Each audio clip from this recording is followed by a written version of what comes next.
Matigimu ndofara ndakuvona izvemu. Kana redio Chikamuso ndakona ndafara zvo. But ivo vanhu veTikTok vari kukombrena netsvina. Fanike ndakanzwa vachitaridza uyo hanzi unotori benzi chashaidza unotombokwana kana kutomboita.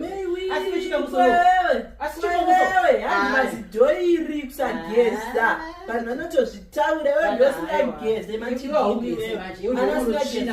vanotanzwa uri benzi. Manje wakatonyanya manje. Unozoti vanhu vachitofunga kuti unotorwara pfungwa chaidzo chaidzo. Ndosika uchitamba nemakarati futi. Kurara kunyatsotshowa basi weChikamuso wekugeza unoedzogeza ere. Munhu anobereka imbwa. Koiwe unodzadzarika kumwe munhu akadhakwa kuti uzoenda nekukurasa direction ufongorewe chikwane vanhu. Chikamuso ndinani vanhu vanondifarira manje. Ende ndinodiwa nevanhu manje. Matigimu ndati wazotolare. Ndinotodiwa manje. Ndinozoti vanhu vanondifarira. Matigimu ya natural beauty black beauty. Matigimu ekudze vanhu vanondifarira zvokutodara kutopfura iwe. Manje ndinodiwa manje. Ndikukabukadza Beyonce. Vakati Rihanna weZimbabwe Beyonce. Dr. Sweet Mango. Potato. But you pizza daro. Ane hot like hitro. Wakashingasi. Vanhu matukira vanombokuita social.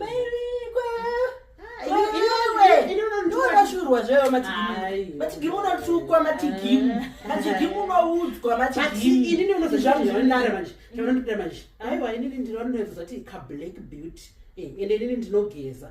But Chikamuso yokugeza unogeza wani. Ndiri kukunyepera wachigeza kumbi. Iwe ndinogeza. Augeziwe. Zingwanire. Ndosiko chibereka imbwa. Kubereka imbwa. Ndosiko chibereka makarati. Kakadi kuti ndiri behind. Ndosiko singadiwe nevanhu. Anodiwa ini tinodiwa nevanhu manje. Vanhu vangu vakadona Tigers wakati pia. Kwa nini vanhu vakadona kuti icho Chikamuso. Decent. Icho chopisa. Chiko ma street uri kupisa. Urikupisa netsvina ma street. Mbiri yako ndeyetsvina chama. Kwa mbiri yako yekusanga chamazino zvikutora nevanhu. Matigimu anzi rakasimba kuti vana vachitonyepa pepe. Vanhu vanotida.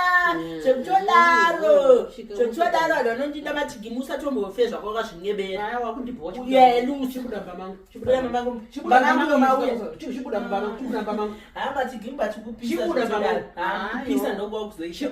Hama wadi. Ndaneta newe Chikamuso. Hakuona pepe wakarukwa ndakanaka. Matigimu katika zero.